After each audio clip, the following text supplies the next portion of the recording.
Hello friends, welcome back to my channel JSSC वाला।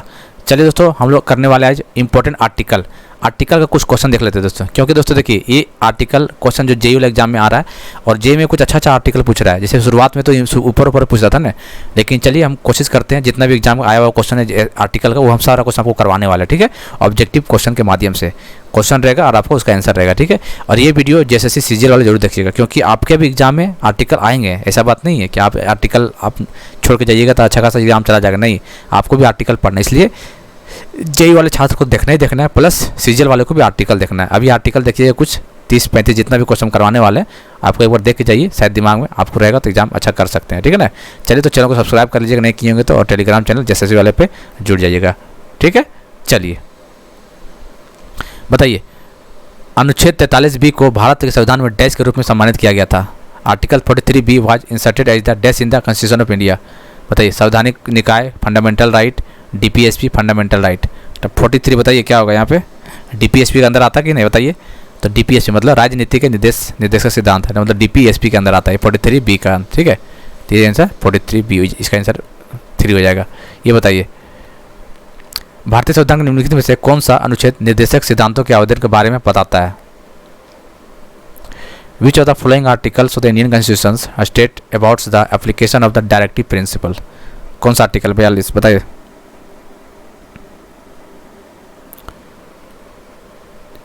Application of the directive principle, तो article number 37 है। कौन है, आर्टिकल नंबर 37 देख लीजिए। ठीक है, यही होगा ना, तो आर्टिकल नंबर 37 होगा।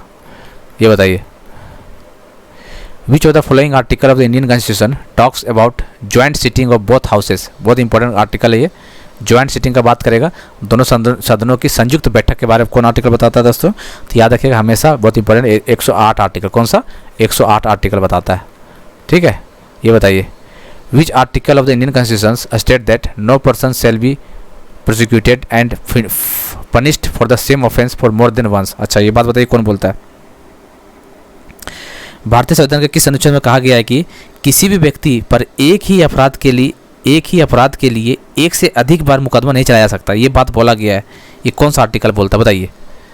ये आर्टिकल नंबर 20 बोलता है। मतलब कोई आदमी 2 से 3 क्राइम करता है तो एक उसका मुकदमा जो करवाया जाएगा एक ही। कहने का मतलब, क्वेश्चन देखिए फिर से पढ़िए, भारतीय संविधान के किस अनुच्छेद में कहा गया है कि किसी भी व्यक्ति को पर एक ही अपराध के लिए एक से अधिक बार मुकदमा चलाया नहीं जा सकता है। तो ये आर्टिकल नंबर 20 में बोला गया। ठीक है, किसमें, आर्टिकल नंबर 20 में बोला गया, एक से अधिक मुकदमा नहीं हो सकता, एक ही मुकदमा हो सकता है उसके ऊपर। ठीक है, चलिए आगे देखते हैं।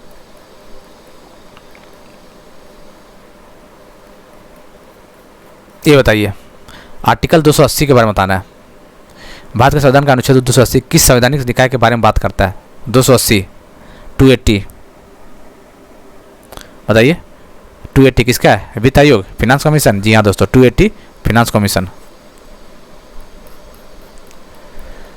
भारतीय संविधान का कौन सा अनुच्छेद शोषण के खिलाफ अधिकार प्रदान करता है। Which article of the Indian constitution enshrines at the right against exploitation. मतलब आपको देखिए, आर्टिकल 30 तक तो याद ही करना है। तो बताइए कौन सा होगा, 40 या 25 बताइए। तो आर्टिकल नंबर 23 हो जाएगा। ठीक है, आर्टिकल नंबर 23 हो जाएगा, शोषण के खिलाफ आर्टिकल नंबर 23। ये बताइए, भारतीय संविधान के किस अनुच्छेद में कहा गया है कि राज्य भारत के पूरे क्षेत्र में नागरिकों के लिए एक समान नागरिक संहिता को सुरक्षित करने का प्रयास करेगा। Which article of the Indian constitution state that the state shall endeavour to secure for the citizen a uniform civil code.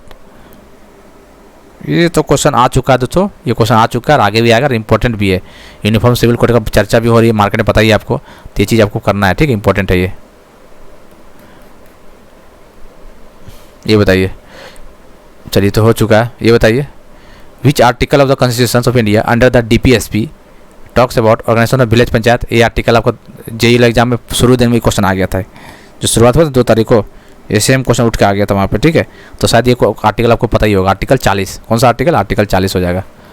चलिए बताइए, article dash in the part 6 of the constitution deals with the component of the state legislature. कौन सा article बताइए। संविधान के भाग 6 में अनुच्छेद डैश राज्य विधानमंडल के घटकों को संबंधित करता है। तक होगा आर्टिकल 168 से लेकर 212, ठीक है ना। आर्टिकल 168 से लेकर 212 आप देख लीजिएगा एक बार। आर्टिकल 23 और 24 of the Indian constitution deals with the following fundamental right. ये तो क्वेश्चन हर कोई बना लेगा इसको भाई। आर्टिकल 23 और 24 क्या बताइए? राइट अगेंस्ट एक्सप्लॉयटेशन, मतलब पहला ऑप्शन इसका हिंदी में देख लीजिए। कहाँ गया भाई, चल क्यों ना रही बोर्ड भी ने, एक मिनट, हाँ चलिए इसको हिंदी में देख लीजिए एक बार। यहाँ पे होगा,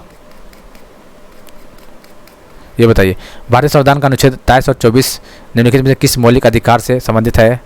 शोषण के खिलाफ अधिकार, यही तो है, शोषण के खिलाफ अधिकार है ये पहला option. Which article provides freedom to manage its own affair in matter of religious, कौन सा अनुच्छेद धर्म के मामलों में अपने मामलों पर प्रबंधन करने की स्वतंत्रता प्रदान करता है? बताइए।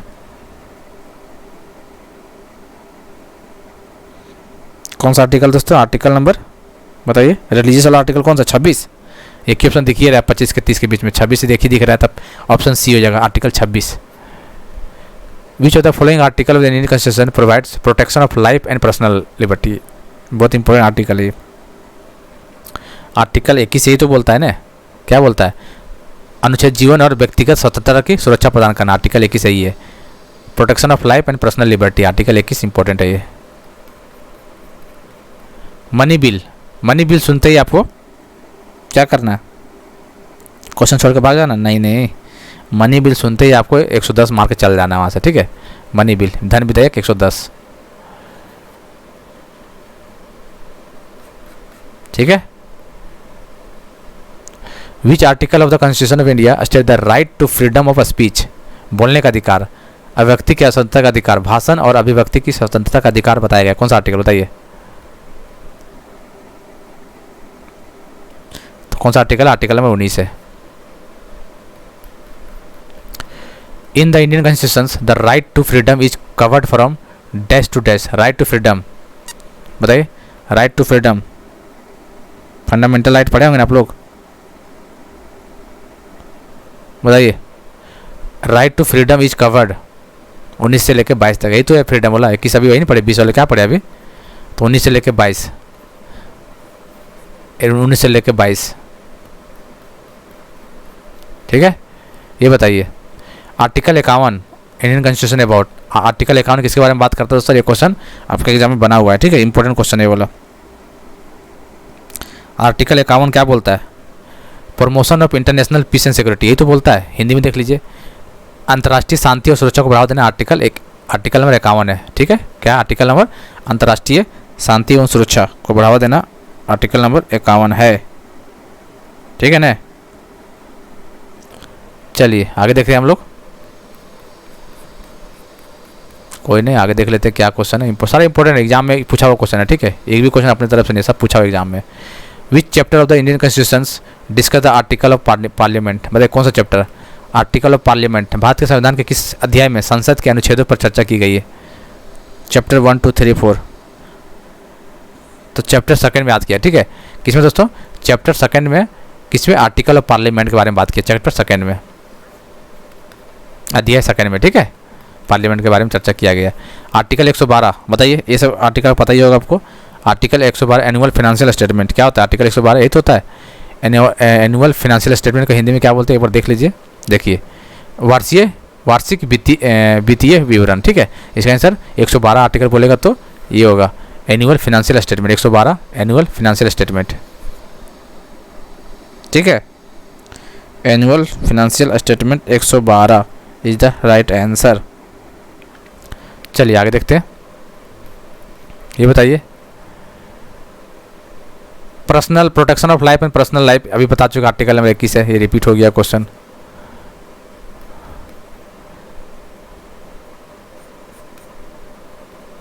आगे देखते हैं, which article of the Indian constitution provide freedom to manage religious affair, भारतीय संविधान का कौन सा अनुच्छेद धार्मिक मामलों के प्रबंधन की स्वतंत्रता प्रदान करता है?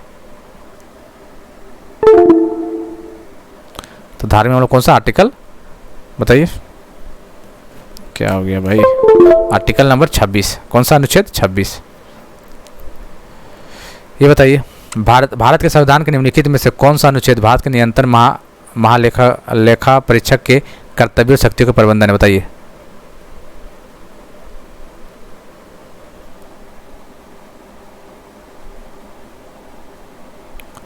विच of the following article of constitution of India deals with the duties and power of the CAG. अच्छा, तो आर्टिकल 148 था ना, तो 149 होगा फिर। 148 कैग का तो है ही है, पता ही आपको, तो 149 होगा फिर, उसका ड्यूटी जो बात कर रहा होगा 149 में, तो इसका आंसर बी हो जाएगा। क्या हो जाएगा? इसका आंसर बी हो जाएगा, बी। ये बताइए, article dash of the constitution of India deals with the proclamation emergency. बताइए, आपातकाल की उद्घोषणा। 3 आर्टिकल पढ़ाए थे ना आपको, 352, 356, 360। ठीक है, बताइए कौन सा होगा? इमरजेंसी 352, ठीक है, 352 हो जाएगा। ये बताइए आपको,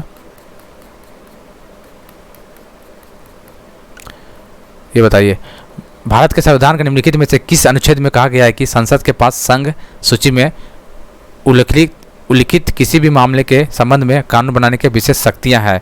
तो कहाँ क्या कहा गया? कहने का मतलब, which of the following article of the constitution of India state that the parliament has exclusive power to make the laws with respect to any of the matters in the union list. तो article number 246 में बात बोला गया, किसमें? Article 246। कौन सा article? Article 246, 246 में। What does article 32 भाई बहुत ज़्यादा इंपॉर्टेंट आर्टिकल है ये, आत्मा है आर्टिकल का ये 32 में, पता है ना, बी एन अमेरिका बोल के गए ना इसके बारे में, आत्मा है भाई। बताइए, आर्टिकल 32 क्या है ये? राइट टू कॉन्स्टिट्यूशनल रेमिडीज, संवैधानिक उपचार का अधिकार है, C option. What does article 360, 352, 356, 360 सबको पता है। National emergency, state emergency, financial emergency. 360 किसका है? वित्तीय आपातकाल है, फिनेंशियल इमरजेंसी है, B option. Article dash of the constitution of India deals with freedom of marriage to religious affair. के लिए क्वेश्चन रिपीट हो गया है, इसको करने की जरूरत है ना दोस्तों, ये क्वेश्चन रिपीट हो गया, ठीक है।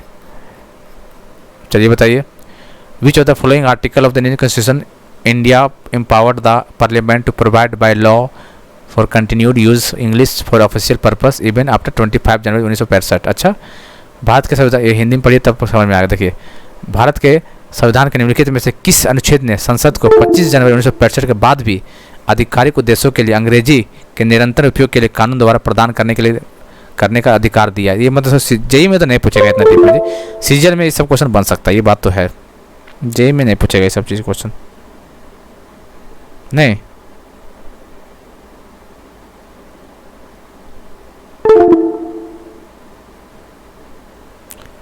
चलिए,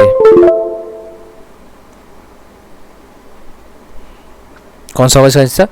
343 का 3, 343 आर्टिकल 343 तो है ये, लैंग्वेज का है, ठीक है। तो 343 का 3 के अंदर आता है।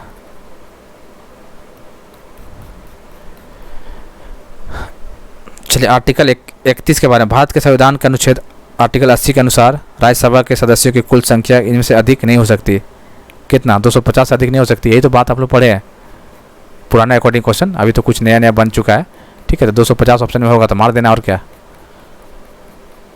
250 से अधिक नहीं हो सकता। चलिए कोई बात नहीं, बी ऑप्शन।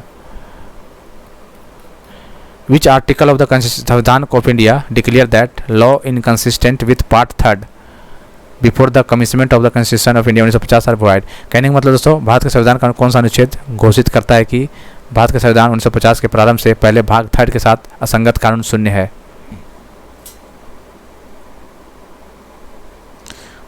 तो कौन सा होगा दोस्तों? ये आर्टिकल नंबर 13, ठीक है। बताइए, 12 से 36 है ना पार्ट 3 में, तो 13 आर्टिकल बोलता है ये, ठीक है। 17 आप लोग ऑप्शन से भी, जो ऑप्शन से भी कर सकते हैं लिमिट, कोई दिक्कत है नहीं इसमें। व्हाट डज आर्टिकल 21 क्या है? राइट टू लाइफ, ये तो रिपीट हो चुका है क्वेश्चन। आर्टिकल 61 क्या बताइए? आर्टिकल 61 किससे संबंधित है भाई? किससे? इम्पीचमेंट ऑफ प्रेसिडेंट, बहुत इंपॉर्टेंट आर्टिकल है। राष्ट्रपति का महाभियोग, बहुत इंपॉर्टेंट आर्टिकल है। Article dash of the uniform civil code, article 44, ये सब चीज़ भूलना नहीं है आपको, ठीक है। 10th शेड्यूल के अंदर आता है ये। In which year did the Indian constitution assembly adopt article 370 of the constitution of India ensuring special status and internal autonomy for Jammu Kashmir. ये तो हटा दिया, पता ही है आपको, लेकिन आपको पूछ सकता है ना। भारतीय संविधान सभा में जम्मू कश्मीर के लिए विशेष दर्जा और आंतरिक स्वायत्तता सुनिश्चित करने वाले भारतीय संविधान का अनुच्छेद किस वर्ष अपनाया गया था? हटाया किस वर्ष गया था दोस्तों, और अपनाया किस वर्ष गया था इसको, तो याद रखिएगा।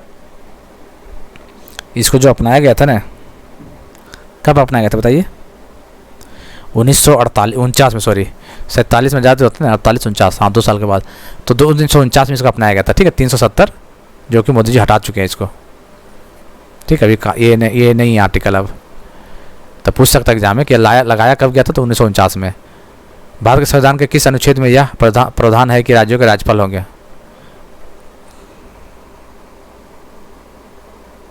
153, 153, चौथा ऑप्शन। ये क्वेश्चन बन चुका है जेईई एग्जाम में। Which article of the constitution of India direct the state to secure a social order for the promotion welfare of the people? कहने का मतलब भारत के संविधान में कौन सा अनुच्छेद राज्य को लोगों के कल्याण को बढ़ावा देने के लिए एक सामाजिक व्यवस्था सुरक्षित करने का निर्देश देता है दोस्तों? तो आर्टिकल नंबर 38, ठीक है। आर्टिकल नंबर 38, कौन सा article? 38, secure social order promotion of welfare of the people, article 38। चलिए कोई बात नहीं, लास्ट पेज का पीडीएफ है ये। भारत के संविधान का कौन सा अनुच्छेद राज्य को, आर्टिकल 38 हो चुका है। Which article of the constitution of India state that there shall be a president of India? बताइए, भारत का एक राष्ट्रपति होगा, तो कौन सा आर्टिकल में बोला गया ये बात? तो आर्टिकल में 52 में बोला गया ना, हाँ तो ये 52 हो जाएगा। 52 मतलब आर्टिकल नंबर 52, इसका आंसर सेकंड हो जाएगा। ये बताइए, भारत के संविधान के निम्नलिखित में से कौन सा अनुच्छेद भारत के संघ और राज्य लोक सेवा आयोग के कर्तव्यों को कार्य को निर्धारित करता है? Function of the union and state public service commission.